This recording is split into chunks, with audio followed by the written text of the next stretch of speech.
आपको बता दें कि रतन टाटा एक मशहूर भारतीय व्यापारी हैं, निवेशक हैं। इसके अलावा टाटा सन्स के पूर्व अध्यक्ष हैं, टाटा समूह के अध्यक्ष रह चुके हैं। भारत के 2 सर्वोच्च नागरिक पुरस्कार पद्म विभूषण और पद्म भूषण से उन्हें सम्मानित किया जा चुका है। और टाटा के नाम बहुत सारी उपलब्धियां रही हैं। व्यापार जगत में एक बहुत बड़ा नाम है टाटा। रतन टाटा ने महत्वपूर्ण अधिग्रहणों का नेतृत्व किया। उन्होंने 450 मिलियन अमेरिकी डॉलर में टाटा टी की और टेटली से लेकर 2007 में 6 बिलियन पाउंड में टाटा स्टील की ओर से टाटा मोटर्स लगभग 2.5 बिलियन अमेरिकी डॉलर में उन्होंने ऐतिहासिक काम किए। और उनकी उपलब्धि के बारे में जितना कहा जाए कम है। भारतीय उद्योग जगत का एक बहुत बड़ा नाम। हालांकि कुछ दिन पहले भी रतन टाटा की तबीयत खराब हुई थी, उन्हें अस्पताल में भर्ती कराया गया था, लेकिन फिलहाल यह खबर आई कि अब वो इस दुनिया में नहीं हैं। रतन टाटा 86 वर्ष की उम्र में उन्होंने अंतिम सांस ली। उद्योगपति, समाजसेवी, टाटा सन्स के मुखिया, जाने माने उद्योगपति हैं। 86 वर्ष की उम्र में उनका निधन हुआ है। और अपने सामाजिक कार्यों के लिए भी रतन टाटा काफी मशहूर हैं। रतन टाटा ने अपनी जिंदगी में बड़ी बड़ी उपलब्धियां हासिल की और जिन्हें शब्दों में बयां कर पाना संभव नहीं है। वो एक बेहद सफल व्यापारी, कारोबारी और शानदार लीडर। लाखों लोगों के लिए प्रेरणा स्रोत भी टाटा रहे।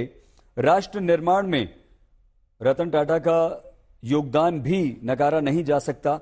और 2 नागरिक सम्मान तो उन्हें मिले ही हैं। टाटा ग्रुप को नई ऊंचाइयों पर पहुंचाने वाले रतन टाटा सोशल मीडिया की दुनिया में भी काफी सक्रिय रहा करते थे। और ट्विटर, जिसे एक्स कहते हैं, उस पर भी उनके जबरदस्त फॉलोअर्स हैं। 1937 में एक पारसी परिवार में रतन टाटा का जन्म हुआ था और कम ही उम्र में उन्होंने अपनी पारिवारिक बिजनेस की बागडोर संभाल ली थी। बहुत कम उम्र से उन्होंने बिजनेस के प्रति अपने लगाव, अपने झुकाव और को दर्शाया। और न सिर्फ दर्शाया बल्कि बहुत तेजी से उन्होंने आगे कदम बढ़ाया। कम उम्र में ही उन्होंने बिजनेस में अपना नाम बनाना शुरू कर दिया था। हार्वर्ड बिजनेस स्कूल से पढ़ाई लिखाई पूरी की और कॉर्नेल यूनिवर्सिटी से भी उन्होंने आर्किटेक्चर में ग्रेजुएशन किया। टाटा ग्रुप आधिकारिक तौर पर रतन टाटा ने 1962 में ज्वाइन किया और अपने हुनर, अपने टैलेंट से अलग अलग क्षेत्रों में उन्होंने काफी विकास किया। टाटा ग्रुप की होल्डिंग कंपनी टाटा सन्स के चेयरमैन के तौर पर उन्होंने टाटा को आगे बढ़ाने में काफी महत्वपूर्ण भूमिका निभाई। एक ऐसे उद्योगपति जिनका जबरदस्त योगदान रहा राष्ट्र निर्माण में भी, वो रतन टाटा आज हमारे बीच नहीं रहे हैं। रतन टाटा का 86 वर्ष की उम्र में निधन हो गया है। रतन टाटा की तबीयत पिछले कुछ दिनों से खराब चल रही थी और उन्हें मुंबई के ब्रीच कैंडी अस्पताल में भर्ती कराया गया था। मुंबई के अस्पताल में जब उन्हें भर्ती कराया गया, उसके कुछ देर बाद ये खबर आ गई कि उन्हें आईसीयू में भर्ती कराया गया है। सिद्धार्थ जरावी, हमारे बिजनेस टुडे के संपादक, इस समय हमारे साथ हैं। सिद्धार्थ, कारोबारी जगत में, व्यापारिक जगत में टाटा कितना बड़ा नाम थे? देश के, राष्ट्र के निर्माण में उनका क्या योगदान रहा? ये काफी बड़ी दुखद खबर है और रतन टाटा जी के स्वर्गवास, उनके स्वास्थ्य को लेकर जो परेशानियां थी, और ये ध्यान में हमारे दर्शकों को आ रहा होगा कि उन्होंने इस चीज पे जो अटकलें और रूमर्स कुछ एक दिन पहले चले थे, उनको लेके ट्वीट भी किया था।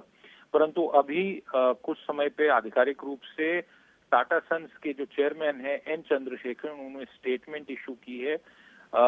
कई प्रकार की अटकलें जो चल रही थी वो कंफर्म हो चुकी हैं और उनका स्वर्गवास टाटा ग्रुप के लिए, जहां तक उसके चलने के लिए है, उस पे तो कोई बहुत बड़ा असर नहीं है। वो चेयरमैन एमिरेटस थे, कंपनी प्रोफेशनल्स द्वारा चलाई जा रही हैं। जो टाटा के समूह की इतनी सारी कंपनियां, वो सब प्रोफेशनल्स चला रहे हैं काफी समय से।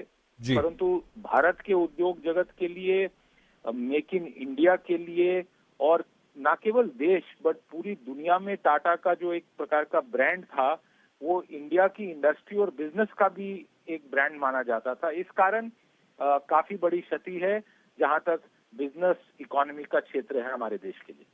बिल्कुल सिद्धार्थ, आपने कहा कि उनका योगदान उद्योग जगत के लिए, परिवार के लिए, अपनों के लिए तो एक क्षति है, लेकिन उनके उनके नेतृत्व में किस तरह से टाटा ने विकास किया, टाटा कंपनी आगे बढ़ी, किस तरह से सिद्धार्थ आप इसे देखते हैं? देखिए, रतन टाटा जी का योगदान और उन जो इतिहास है वो बड़ा रोमांचक है, क्योंकि पूरा जो टाटा ग्रुप है हमने देखा है कि टाटा का नमक, टाटा की लखटकिया, टाटा की ट्रक, टाटा का फोन, अब टाटा की एयरलाइन, मतलब हर क्षेत्र में आम आदमी के लिए टाटा समूह द्वारा बनाए गए प्रोडक्ट्स कहीं ना कहीं पे लाखों करोड़ों भारतवासियों के जीवन को कभी ना कभी एक नहीं तो कई बारी जीवन में उपयोग करने का अवसर मिला है। सबसे बड़ी बात जो मैं मानता हूं कि एक इस ग्रुप का जो साइज है और जितनी बड़ी विशाल एक एम्पायर है और कितने ही क्षेत्रों में इनकी बिजनेसेस हैं, सब में टाटा की क्रेडिबिलिटी, उनके बिजनेस एथिक्स और जिस प्रकार से काम किया जाता है, ये एक मिसाल मानी जाती है। दूसरी बात, रतन टाटा जी ने टाटा समूह को एक पुराने इंडस्ट्रियल एरा से एक मॉडर्न इंडस्ट्रियल एरा में लाने का प्रयास किया। टाटा की गाड़ियां आज जो कंज्यूमर कार्स हैं, पहले केवल ट्रक्स या बसेस के लिए जानी जाती थी, आज कंज्यूमर कार्स में और इलेक्ट्रिक व्हीकल्स के क्षेत्र में जैसे देखें तो टाटा सबसे बड़ा रिटेलर है इलेक्ट्रिक कार्स का। इसका श्रेय एक उदाहरण देने के लिए रतन टाटा जी को जाता है, क्योंकि जो टाटा की लखटकिया यानी जो नैनो कार है, अगर हमारे दर्शकों को ये बात याद आ रही हो, हालांकि वो प्रोजेक्ट फिर बंद करना पड़ा, वो टाटा की लखटकिया एक सस्ती गाड़ी, जो लोग टू व्हीलर पे पूरा परिवार, मोटरसाइकिल पे पूरा परिवार देश में घूमता रहता है, उसके लिए एक उनको सुविधा मिले, 4 पहिया वाहन मिले, थोड़ी सुरक्षा सेफ्टी और बेटर रहे, बारिश धूप से बचे रहे। हम देखते हैं कि मोटरसाइकिल में पूरा परिवार कुंभा भर भर के चलता है, ऐसी देश में हालत है। उसको उन्होंने काउंटर करने के लिए एक ऐसा प्रोजेक्ट बनाया जिसको लेके काफी कंट्रोवर्सी भी हुई, उनको काफी मेहनत भी करनी पड़ी और कहीं ना कहीं पे टाटा, उसका साइज और देश की राजनीति भी जुड़ी होगी। आपको याद होगा कि वेस्ट बंगाल में जो पॉलिटिकल इश्यूज में प्लांट लगना था, ममता बनर्जी, तृणमूल की एजिटेशन और उसके चलते किस प्रकार से उस प्रोजेक्ट को गुजरात ले जाया गया और प्रधानमंत्री नरेंद्र मोदी ने उस समय मुख्यमंत्री होते हुए किस प्रकार से वेलकम किया था टाटा की इन्वेस्टमेंट को। तो ये केवल उद्योग के क्षेत्र में नहीं, बट टाटा ग्रुप के साइज के कारण उद्योग से बाहर हमारी। सिद्धार्थ का संपर्क हमसे टूट गया। आगे हम एक बार फिर से बिजनेस टुडे के एडिटर सिद्धार्थ जरावी से